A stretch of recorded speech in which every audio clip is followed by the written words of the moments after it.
Dia, nós estamos aqui. Esse ponto tinha sido marcado antes dessa pandemia, mas, porém, tivemos que desmarcar. Pela graça do Senhor, nós estamos aqui. Louvamos o Senhor pela vida de cada um dos irmãos que se dispuseram a participar conosco aqui. E sabemos que o Senhor, Ele tem nos dado tanto esse lugar como também essa oportunidade, porque nós temos visto essa necessidade de fortalecer os nossos relacionamentos. Se existe algo que nós precisamos, é buscar esse fortalecimento dos relacionamentos. Fortalecer a nossa amizade em Cristo, nosso amor, nosso cuidado, onde cada um pode cuidar do outro. Não é o objetivo aqui simplesmente que a gente venha a um encontro como esse só para ouvir palavras. Palavras temos ouvido, temos recebido.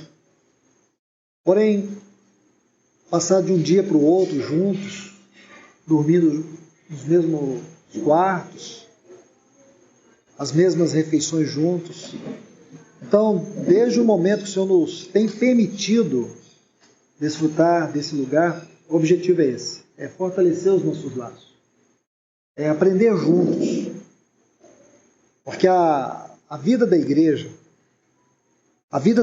é uma vida dinâmica, uma vida de muitos desafios, e paralelamente a isso, a nossa vida natural, a nossa vida como homens, como pais. Se existe algo que nós carecemos, é de amizades profundas, relacionamentos profundos.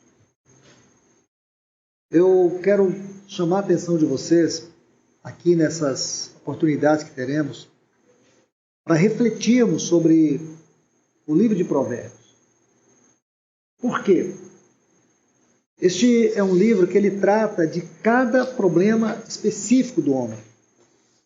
É um livro que trata sobre família, é um livro que trata de relacionamento, é um livro que trata de emoções, é um livro que nos mostra a sabedoria de Deus. Geralmente nós dizemos assim, Provérbios de Salomão. Claro, esse é um livro onde a maior quantidade dos escritos aqui é de Salomão, mas ele não é o único. A dinâmica desse livro é algo muito, muito especial. É algo que a gente, quando você estuda, você vai percebendo que ele é um livro composto de coplas, né? Que são os compêndios da poesia hebraica. E entender essas coplas, entender essa linguagem poética, a gente vai percebendo uma sabedoria que ela não é desse mundo. Ela não é uma sabedoria dessa terra. Ela é uma sabedoria divina.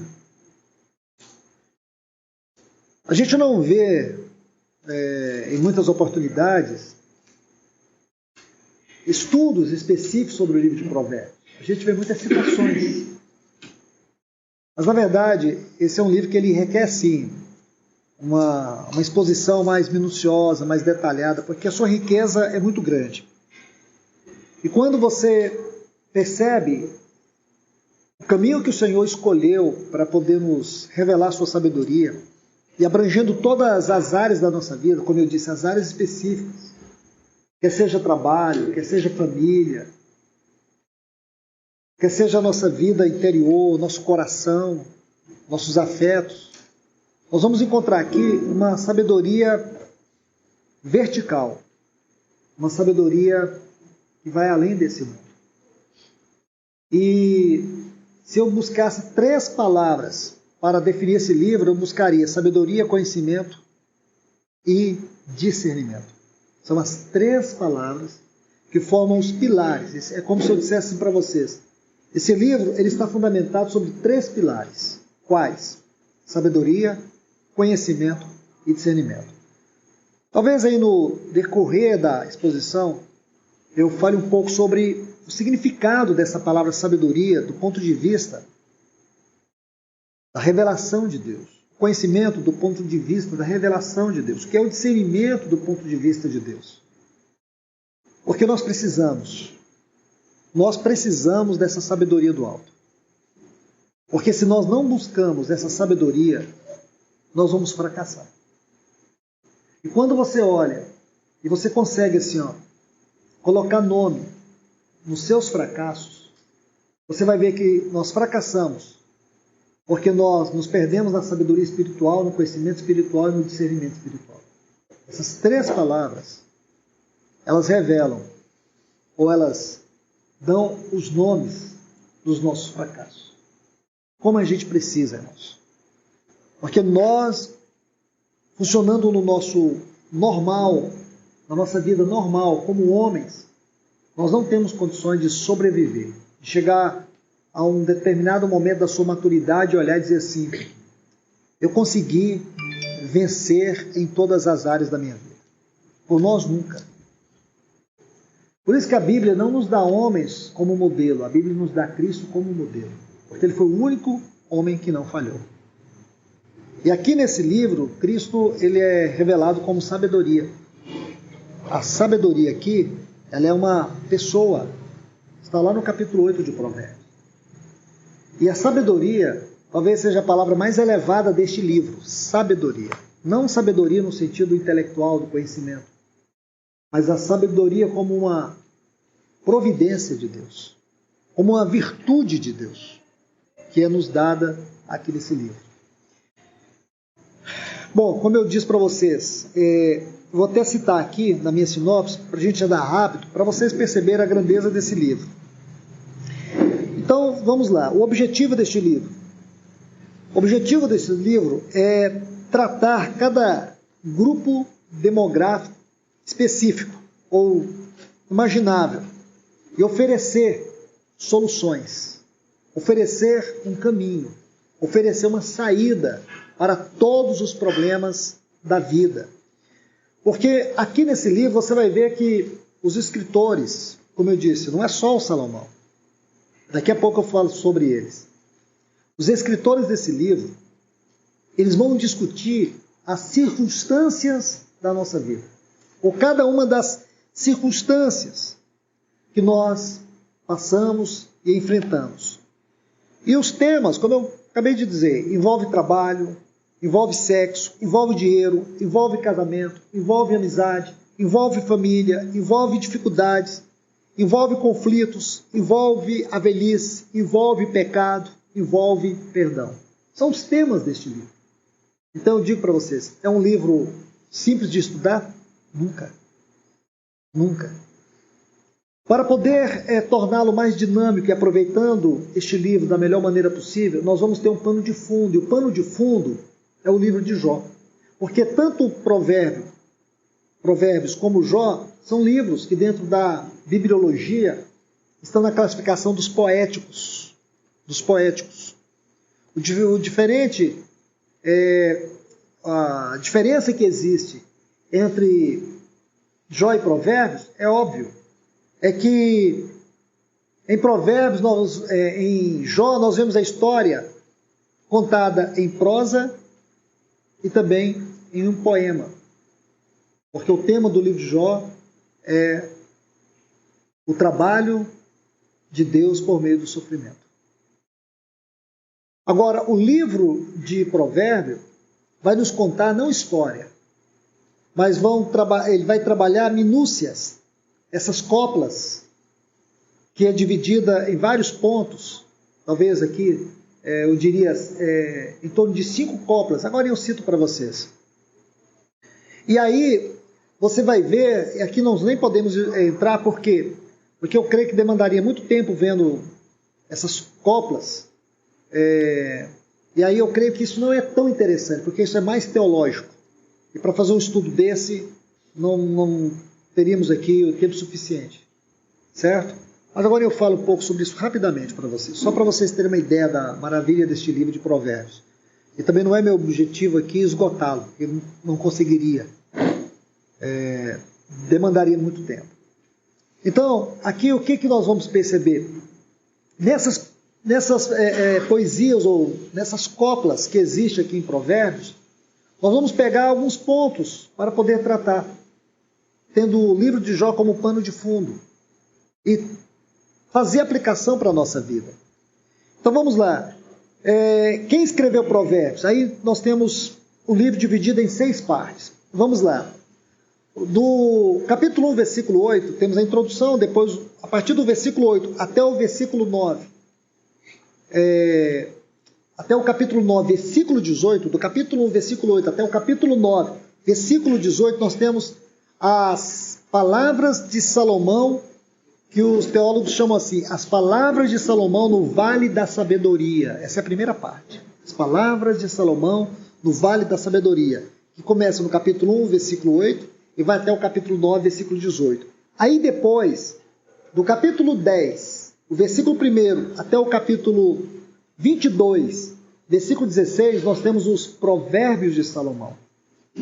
Aí a terceira parte, do capítulo 22, o versículo 17 até o capítulo 24, versículo 34, se você abrir aí no capítulo 22, versículo 17, você vai ver lá, Provérbio dos homens sábios. Então nós não temos os nomes desses homens. Provérbios dos homens sábios. É a terceira parte desse livro.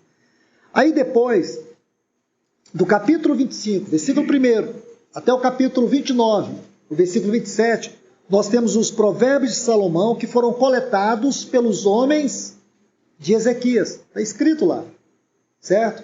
Esta é a quarta parte desses provérbios.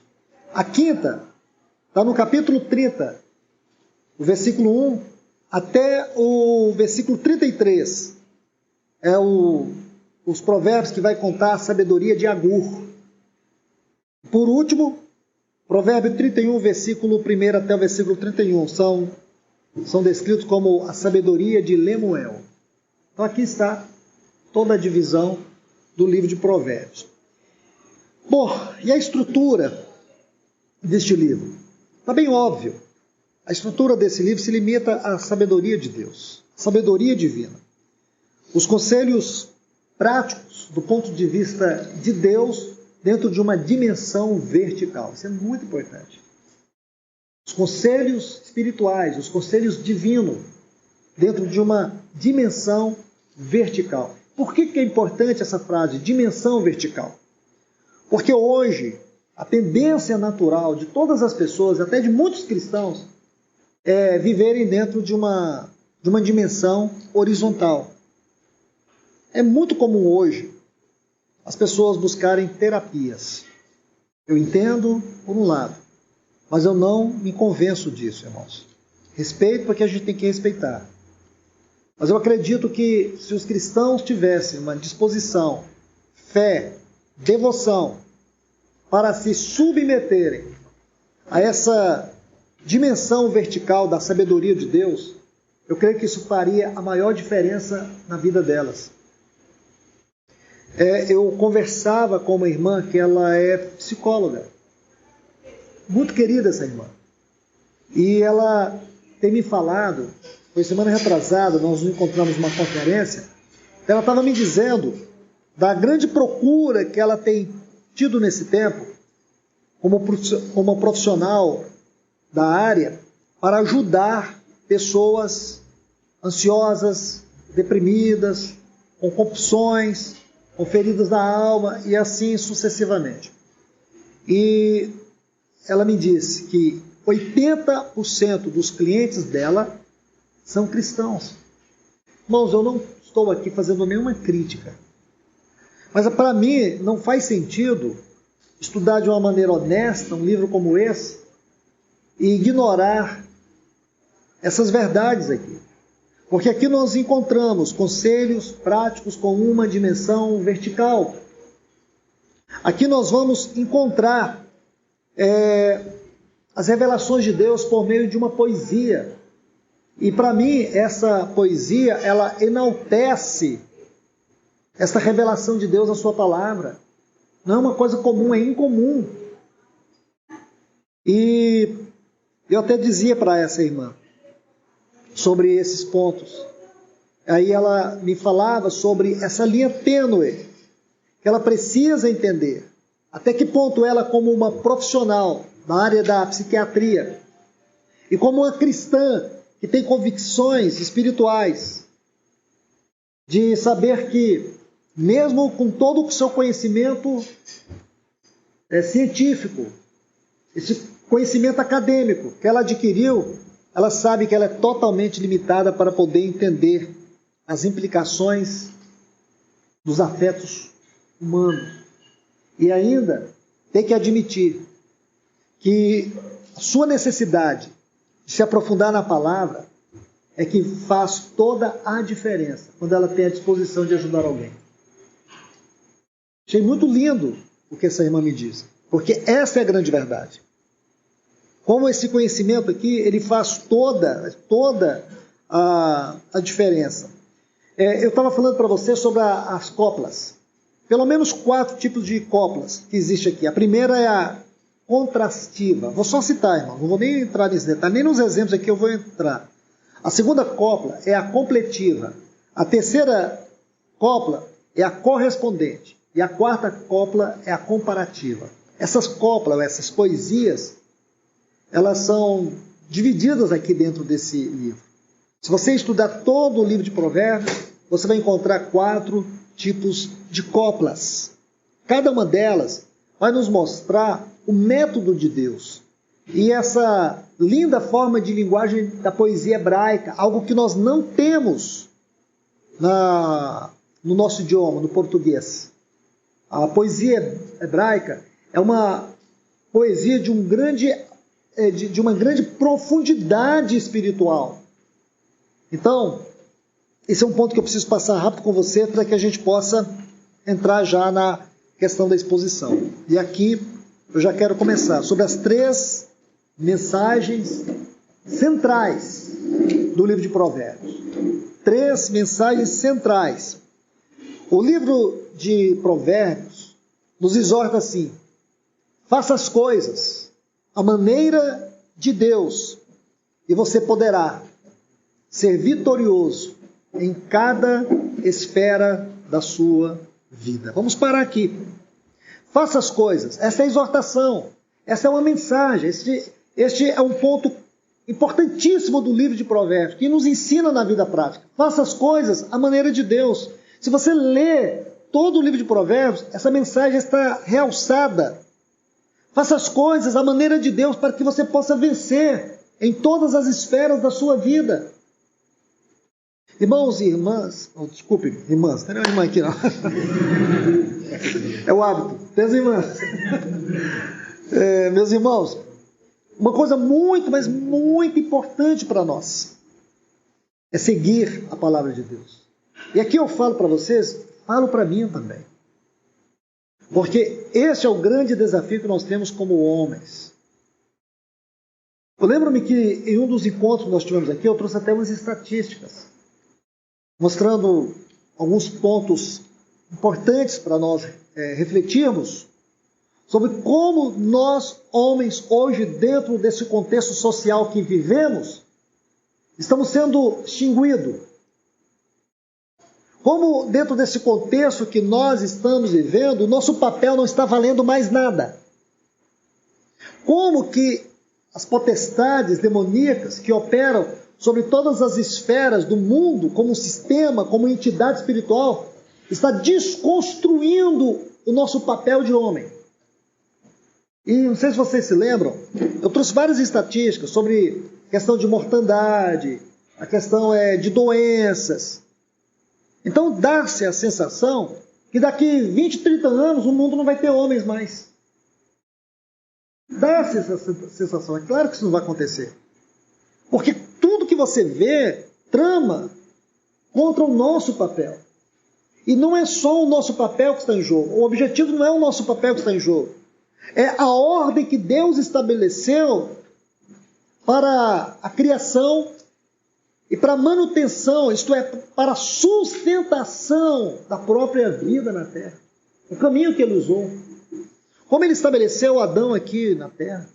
Ele colocou Adão e colocou Adão dentro de uma esfera de autoridade, onde essa autoridade não era de Adão, mas era um meio pelo qual o homem expressava Deus sobre a natureza. Quando Deus também coloca no jardim para ele trabalhar e para ele guardar. Guardar de quê? Guardar de quem? Aí no capítulo 3 nós vemos como ele precisava guardar aquele jardim.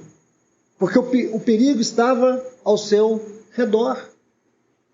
Então nós vemos que a partir aí do capítulo 3, nós vemos que a escolha de Adão foi uma atitude extremamente profunda e precisa de análise. Como ele trocou o paraíso por uma mordida numa fruta. O que ele perdeu com tudo isso? E as consequências que vieram. Então, essas consequências, elas não podem ser vistas apenas do ponto de vista da pecaminosidade, mas do ponto de vista da responsabilidade do homem. Então, desde então, Satanás tem trabalhado, e hoje muito mais, talvez como nunca, irmãos. Satanás trabalhou tanto para destruir o nosso papel, não apenas o nosso papel social, esse papel é espiritual.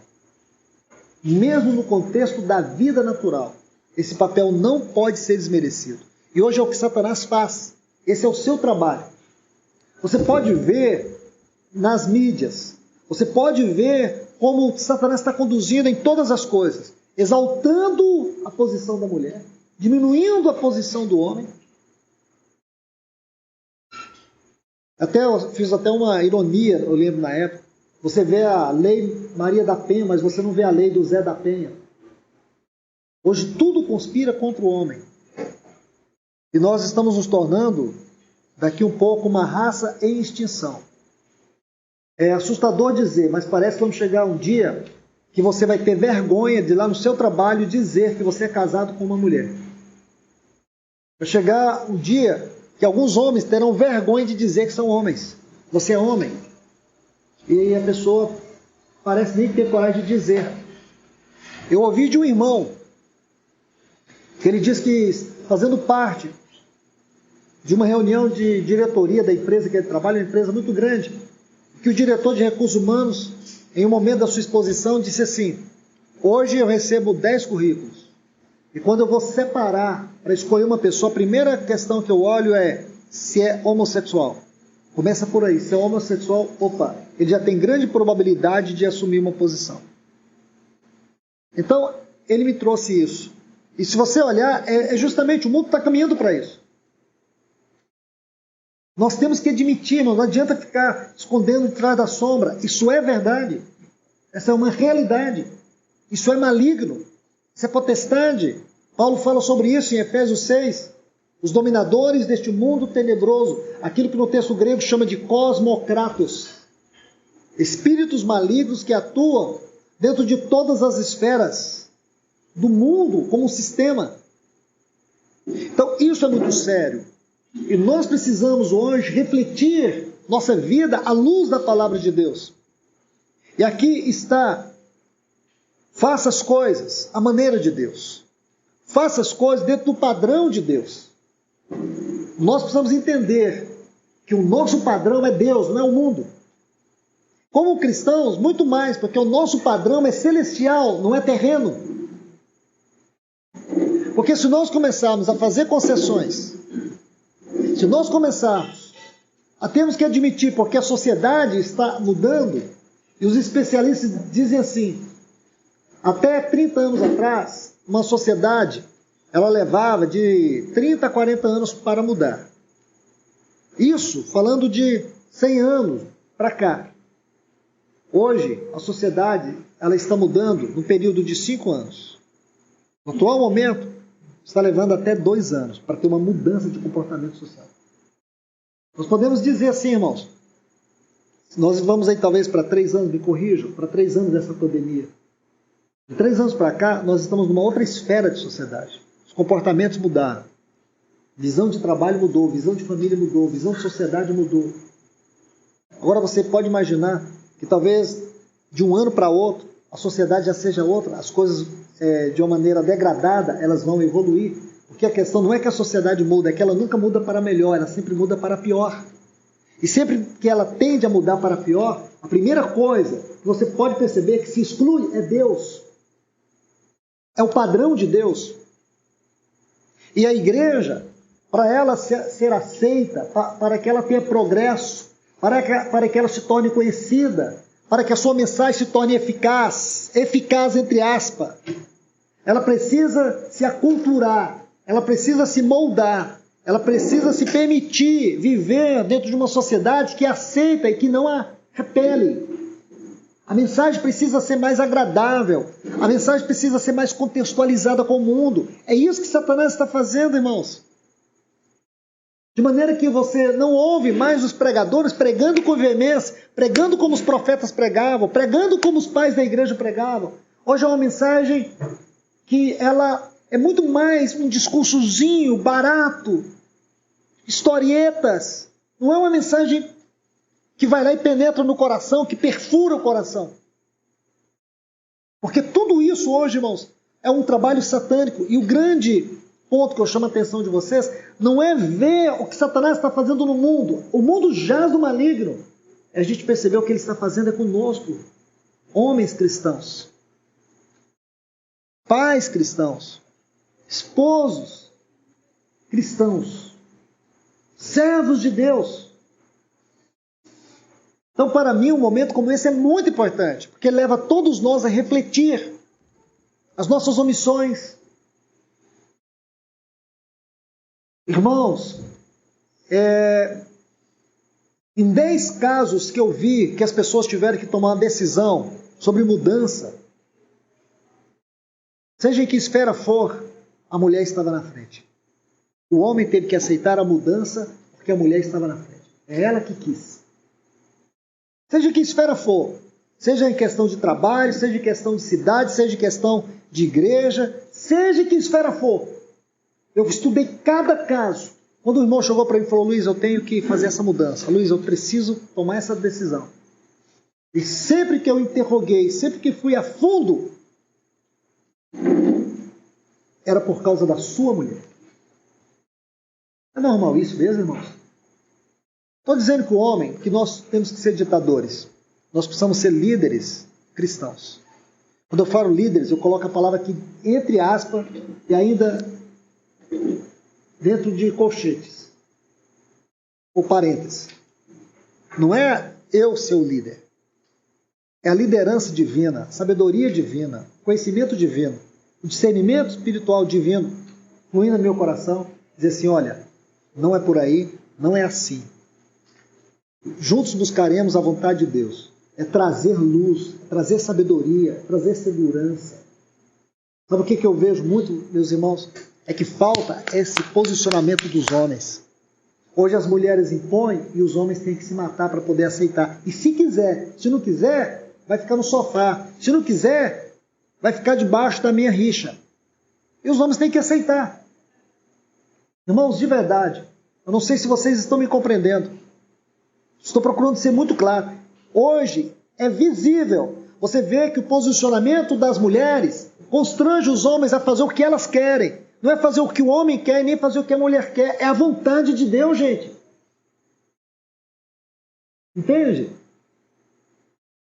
É a falta de contentamento no Senhor.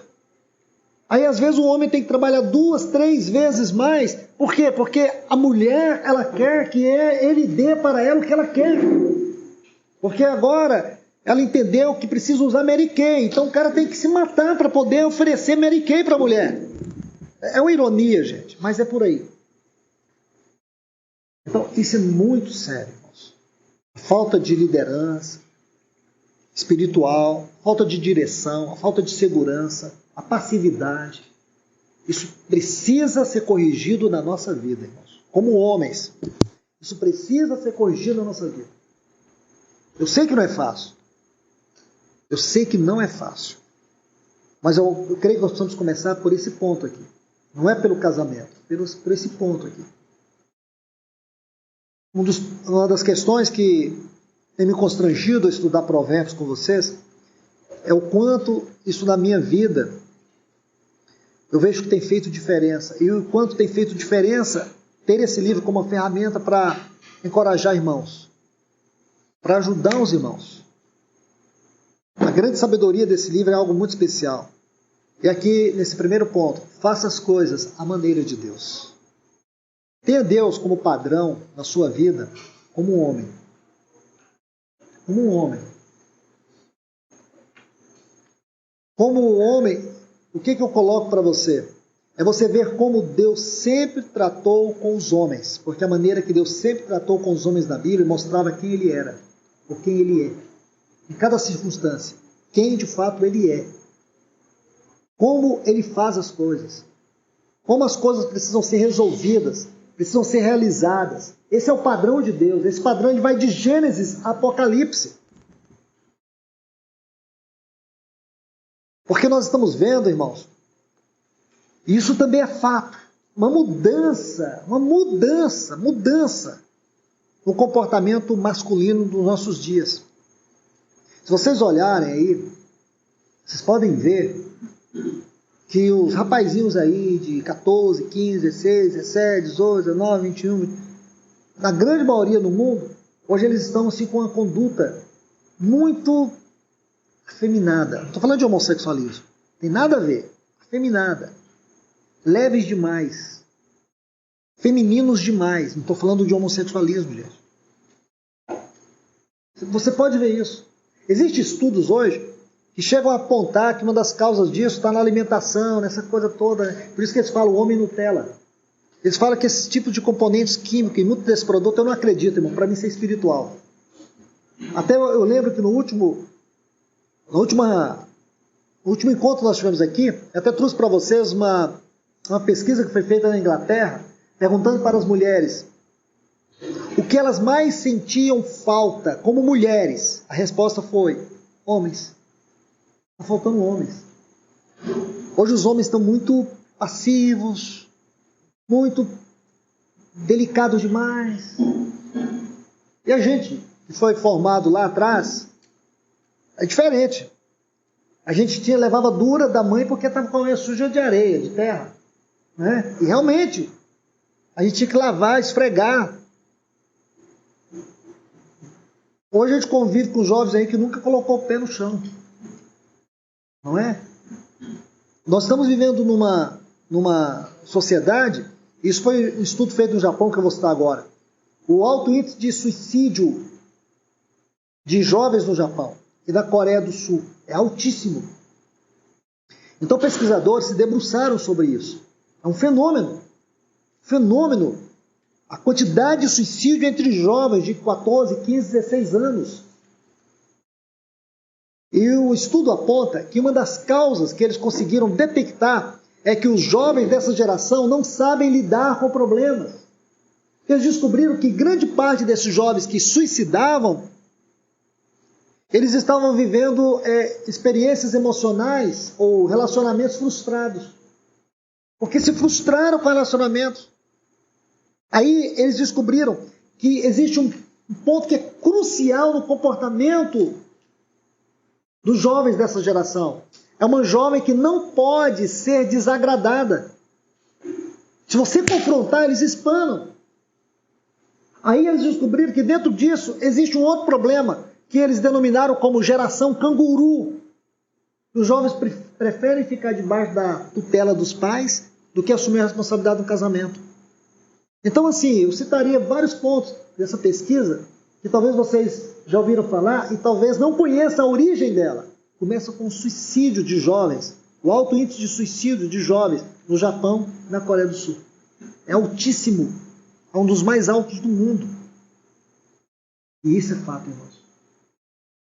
Isso é fato. Pesquisas hoje mostram que nas escolas, entre adolescentes aí de 14 até 18 anos, as meninas são muito mais socialmente evoluídas do que os meninos. Os meninos estão ficando para trás. Elas é que tomam as decisões. Elas que tomam a frente, elas são socialmente mais evoluídas.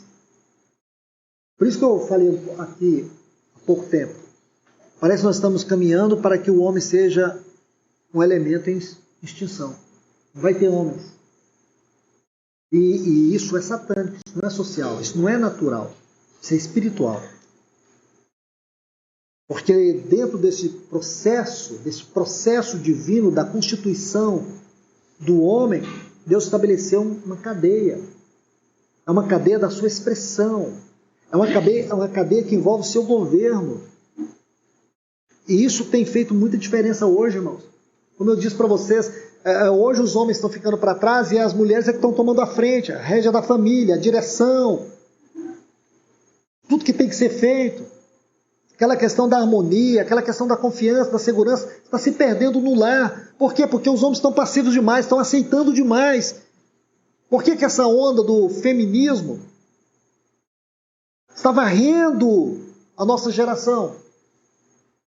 E não é só o que você encontra dentro da mídia, é o efeito psicológico, é o efeito espiritual, que a pessoa nem percebe que ela está tomando uma posição contrária à palavra de Deus. Às vezes a esposa, nossas esposas, elas nem percebem que estão sendo influenciadas, ou que elas estão tomando uma posição que fere o caráter de Deus, os princípios bíblicos. Elas nem percebem. Por quê? Porque é uma influência espiritual.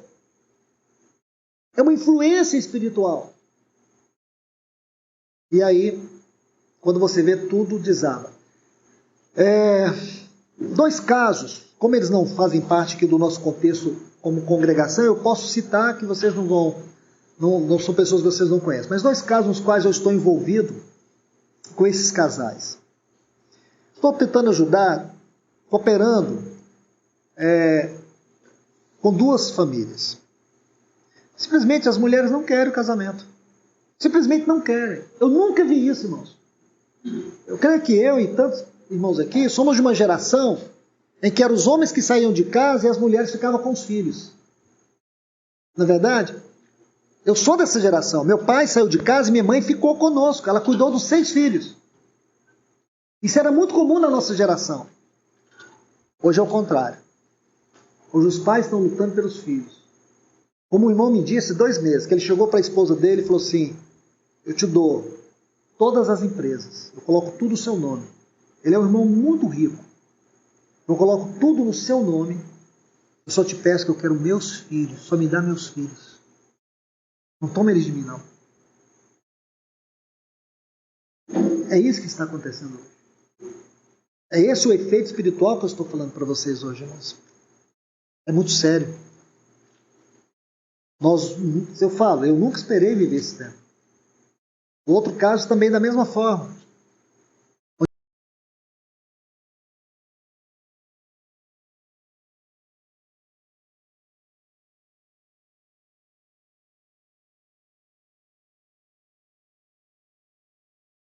Cometeu, não deixou Deus de braços cruzados.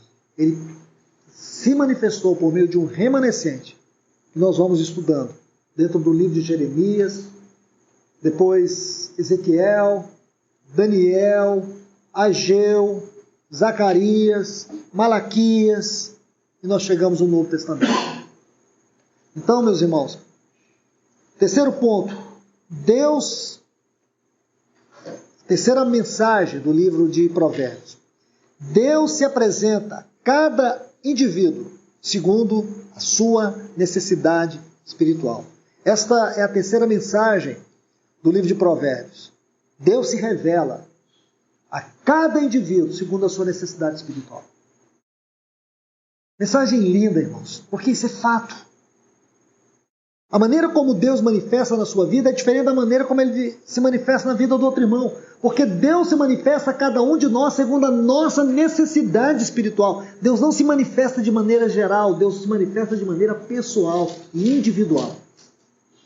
Deus não vem aqui e se manifesta como se Ele estivesse derramando um balde de graça, de misericórdia sobre nós. Não.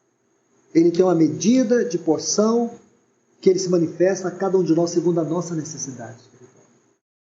Qual é a necessidade que você tem? A necessidade que você tem está no seu casamento. Então, se você ler esse livro, você vai ver o quanto Deus vai falar nesse livro sobre o seu casamento.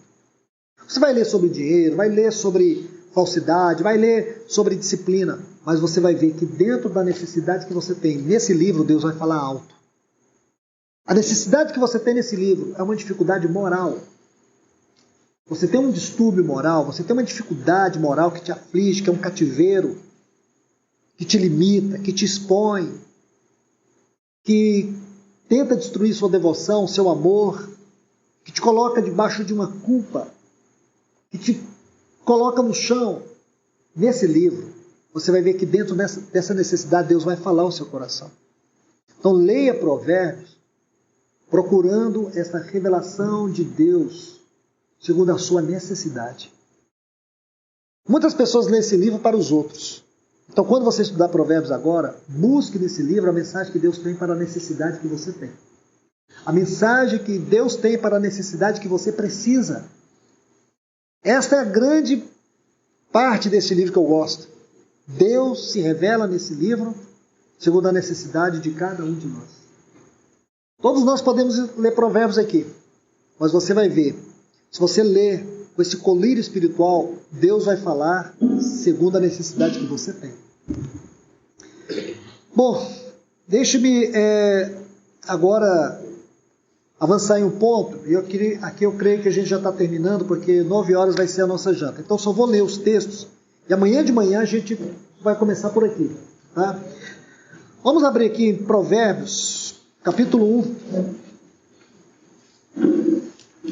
Porque, infelizmente, eu tive que fazer uma passagem introdutória desse livro. Isso aqui é apenas a introdução do livro, mas mesmo assim, como introdução, nós não conseguimos abranger a totalidade, não falamos das suas coplas, não falamos de outros temas importantes aqui desse livro, que não tem como falar.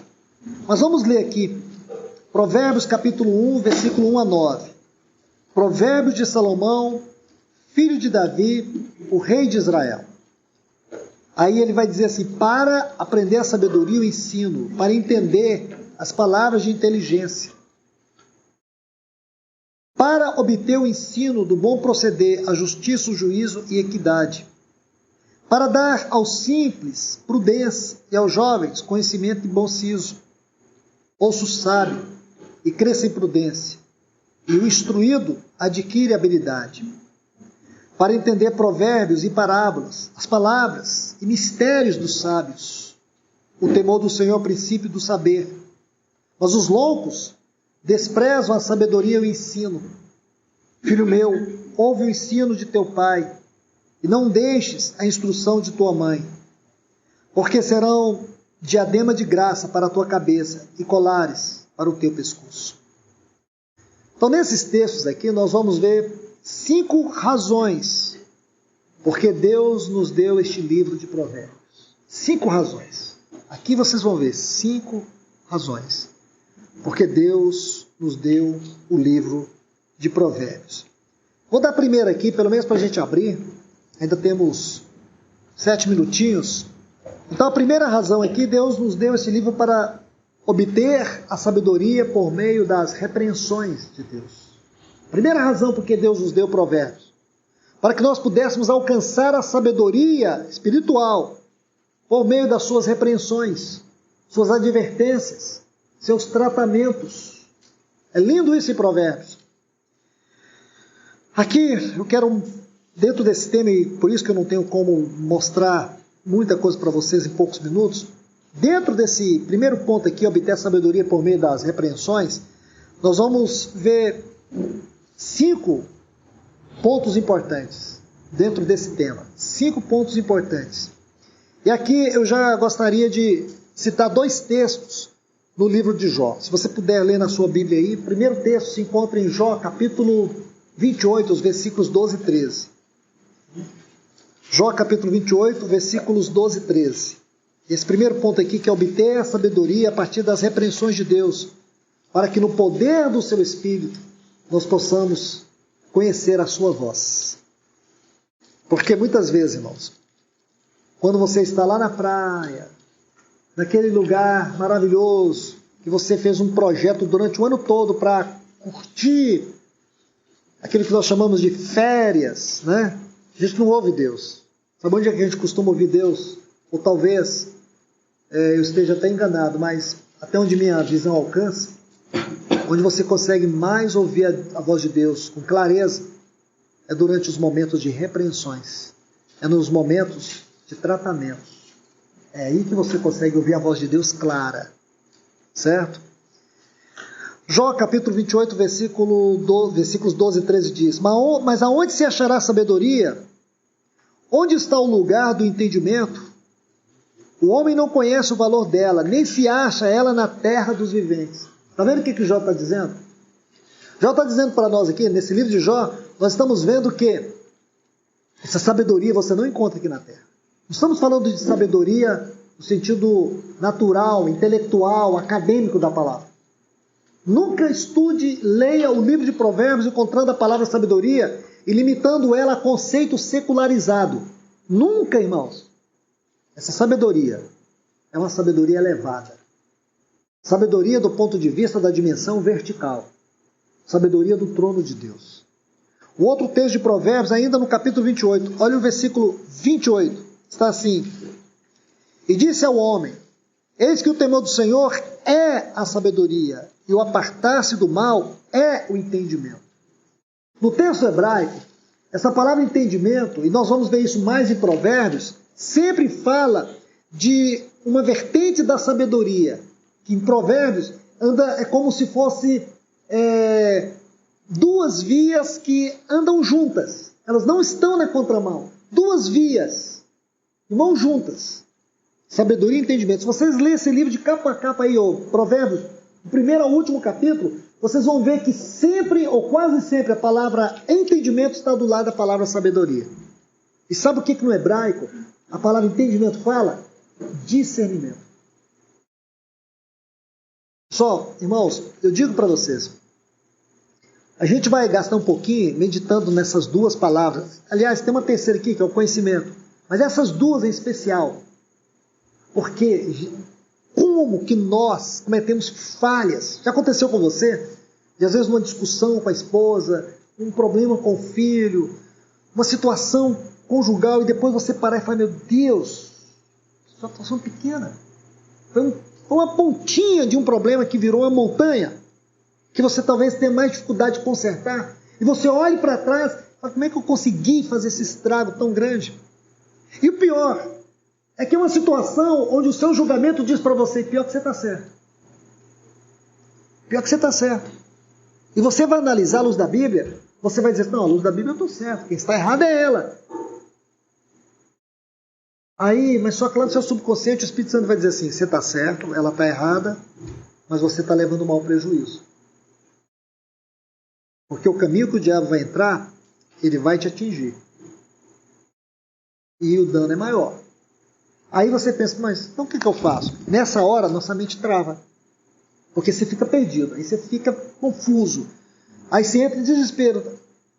E por que entramos em desespero? Porque nos falta isso, chamado discernimento. Que a Bíblia chama em 1 Coríntios capítulo 12 de discernimento espiritual. Isso não é algo que se adquire numa faculdade teológica. Você pode ler todos os livros do mundo, você nunca vai adquirir isso. Isso é uma virtude do alto, como a sabedoria, a virtude do alto. E não adianta você buscar sabedoria se você não entende que o oposto dela em Provérbios é tolice. Não vamos ter tempo de falar sobre isso, mas seria tão bom se a gente pudesse falar sobre os paradoxos. O paradoxo de sabedoria em Provérbios é tolice. E de discernimento, de entendimento, é ignorância. Não vai dar para a gente falar sobre isso aqui. Mas é muito importante vocês meditarem sobre esses opostos no livro de Provérbios. A gente lê os textos que falam do tolo. E você vê: meu Deus, quantas vezes eu fui tolo. Quantas vezes eu fui tolo. Porque vai chegando um momento que o discernimento vai dizer para você: é melhor você não querer levar vantagem da sua posição, mas discernir o espírito que está por detrás dessa discussão, desse problema. Porque aí o discernimento vai manter você no equilíbrio. Que na hora a sua carne vai... Você está perdendo, levanta a voz, grita. bate o pé, mostra que é você que paga as contas, mostra que você que é homem. E muitas vezes a gente nesse rompante, talvez não com essa linguagem, não com essas atitudes, mas com outras. A gente se impõe e depois, quando termina tudo, você fica no prejuízo, você perde a paz dentro do seu casamento, no seu lar, você provoca um ambiente ruim e você fica confuso. E por que a gente fica confuso, irmãos? Porque nos falta essa virtude divina chamada discernimento. Porque eu e você temos, eu tive uma experiência esses dias. Eu compartilhava isso, eu acho que foi com o Rogério, esses dias nós estávamos vindo aqui, eu até compartilhei com ele, uma experiência pessoal. Que no momento, com a minha esposa, eu fui muito infeliz na maneira que eu julguei as palavras dela. Porque eu julguei as palavras dela e vi que eu estava certo. E eu simplesmente coloquei para ela ao meu lado. Aí ela falou assim, é isso, enfim, ela ficou muito chateada, eu fiquei chateado com ela ficou chateado comigo. Mas o que é mais maravilhoso nisso, no momento que eu orei, o Espírito Santo foi e me mostrou justamente esse ponto que eu estou falando para vocês. Se eu tivesse exercido o discernimento na medida certa, eu ia ouvir ela e falar assim, tá certo, tudo bem, ok, amém. Pronto, porque o que ela falou não mudaria nada na história. Não ia iluminar meu caminho, não ia causar nada. Ela simplesmente colocou a opinião dela, eu achei que a opinião dela sobre aquele ponto estava equivocado. Mas o que eu fiz? O que todos nós fazemos? A gente protege o território nosso. Nosso território, nossas defesas. Só que nesse caminho, porque depois quando eu fui orar, então quando a gente vai orar, a gente não costuma falar assim, Senhor, eu sou do meu coração, o Senhor perdoa meus pecados, mas a gente não dá nome pecado, né? A gente generaliza tudo. Porque é difícil você falar assim, Senhor, perdoa a minha vontade carnal que eu tive de fazer isso, aquilo, a gente dá nome, geralmente a gente não dá nome para os nossos pecados. O que a gente faz? A gente quase escreve um papel, né? Escreve um papel e fala, Deus, lê aí que eu vou dormir. Sério, eu morava com um amigo no quarto e um dia eu deitei na cama dele. Eu deitei na cama dele porque eu dormi em cima, dormi embaixo, eu estava com tanta preguiça que eu falei assim, posso deitar na sua cama só 5 minutos quando você está estudando? Ele falou, pode. Quando eu deitei, eu vi um papel lá pregado. Eu falei, o que é isso? Eu falei, é uma oração. Eu falei, que oração? A oração que eu faço para Deus todo dia. Eu falei, você ora isso aqui todo dia? Ele falou, não, eu deixei escrito aí, Deus sabe. Eu falei, eu espero que eu nunca seja um cara igual a você. Ele falou, Luiz, eu creio nisso. Eu falei assim, você pode crer. Você pode crer nisso, mas isso não é devoção. Mas nunca esqueci essa atitude do meu amigo. Ele deixou uma oração já escrita lá para Deus. E ele crê que Deus todo dia abaixa a cabeça ali e olha e fala assim, tá certo, vou me lembrar. Quer dizer, reduzir Deus a uma insignificância. A gente muitas vezes faz isso até de outras maneiras. A gente precisa dar nome aos nossos pecados, irmãos. Eu sei, aqui tem muitos irmãos mais jovens, né? Mas e a gente não nasce pronto. Oxalá se nós já nascêssemos. Imagina, quando eu tinha 20 anos, eu tivesse a cabeça de 55 aqui. Era outro homem. Né? Mas por quê? Por que Deus permite que a gente cresça de maneira ascensional e parece lento? Por que a gente demorar para aprender as coisas? E depois você olha para trás, você fala, Deus, como foi possível isso? E uma das coisas de Provérbios que ele enfatiza é a importância da gente ouvir os mais velhos. E quem são os mais velhos? Aqueles que erraram mais à sua frente. Eles não são os irmãos mais experientes. Ou aqueles que erraram primeiro. Antes de você errar, eles já tinham errado, ó. E eles já estão com o coração mais quebrantado e arrependido. E geralmente os mais novos acham que os mais velhos querem dar lição de moral. Nós não damos lição de moral. Nós damos as lições dos nossos fracassos, que a gente não quer que vocês fracassem. Para mim esse é o princípio que quer dizer sobre você ser um irmão mais velho. Não é? Então, meus irmãos, a gente precisa fazer isso. Não é escrever a nossa oração e mandar Deus ler. É a gente dar os nomes. E aí, o que acontece? Quando você vai lá e fala, você está orando, o que o Espírito Santo faz? Ele vai dizer, opa, porque isso é devoção. É isso que é maravilhoso. Que o Espírito Santo fala, mas você machucou o seu cônjuge. Só que você não vai ver que você machucou porque você está certo. É ele que está errado, é ela que está errada, é o seu filho que está errado, é a sua esposa que está errada. Eu sinto mais esposa e filhos porque nossos problemas, na sua maioria, se concentram nesse mundo aqui, né? É muito limitado. o mundo onde nossos problemas mais acontecem. Então, quando você está diante do Senhor, o Espírito Santo que nos convence de todo pecado, ele vai dizer para você. Irmãos, eu digo para vocês, se essa é a nossa particularidade espiritual, a gente leva isso a sério, é inevitável que o Espírito Santo não nos convença. Ele vai convencer. Aí o Espírito Santo vai lá e te convence. Ele vai te mostrar como é que você quer hoje deitar no seu travesseiro, com a sua cabeça, e dormir em paz, sendo que você errou. E aí é onde o Espírito Santo vai mostrar. E o lindo disso, quando você aprende a ter a disciplina, essa disciplina espiritual é muito importante, irmãos. Disciplina, grave essa frase, disciplina espiritual. Quando você tem essa disciplina espiritual, esse caminho por onde o Senhor te governa com o seu cajado, com a sua vara, o Senhor vai te mostrar o quanto você falhou, onde foi que você falhou. Por que minha casa está assim? Por que meu casamento está assim? Porque muitas vezes nos falta o discernimento. O discernimento de aprender a fazer silêncio. De às vezes ter que sofrer o dano. Porque o Senhor nos colocou ali, ó, como Adão. Guarda o seu lar. A serpente só entrou no jardim do Éden porque Adão não guardou. Quando Adão não guardou, ele colocou a sua esposa em estado vulnerável. Então, essa é uma lição para nós, irmãos. Por isso essa palavra de discernimento é tão importante, porque o discernimento é que nos ajuda, é o discernimento que é o nosso freio, é o discernimento que vai nos mostrar a esfera não emocional, mas a esfera espiritual por detrás das nossas emoções, ou das emoções da nossa esposa, ou dos nossos filhos. É muitas vezes ver que existe uma porta que fomos nós que abrimos para que o inimigo entre. Então, esse papel é muito importante, irmãos. Isso nos ajuda muito. Vamos encerrar aqui, que eu já passei 7 minutos. Mas a gente vai continuar da onde paramos.